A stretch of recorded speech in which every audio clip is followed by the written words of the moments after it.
Okay, we're going to begin by looking now at a two-column proof. And again, if you notice in the diagram that's given, on this side here we have statements which I've already indicated, and we have to provide with a proof reasons as to why we make these particular statements.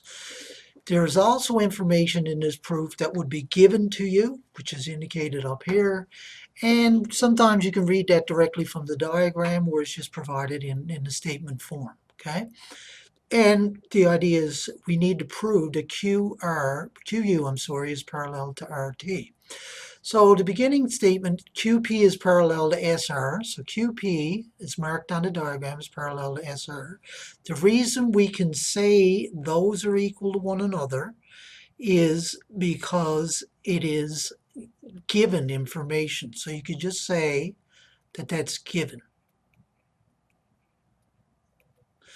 All right, you then move on and you can say because QP is parallel to SR, that automatically tells me that this angle PQR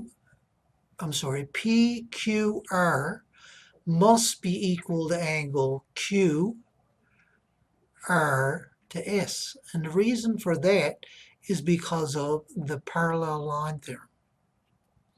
Or you might recognize that and would be okay to say that those two angles are alternate interior angles. Again, if I go back up to my information, notice that it tells me that RT bisects angle QRS, QU bisects angle PQR. So that's going to be my next statement. The reason, again, I can say that it's given information. So I can just write that in as given information. Now, in order to prove that these two lines are parallel to one another, I'm going to need to show that angle 2 is equal to angle 3. Well, I know angle 2 is equal to a half of angle PQR, and I know that angle 3 is equal to a half of QRS. The reason for that is because it's the definition of a bisector.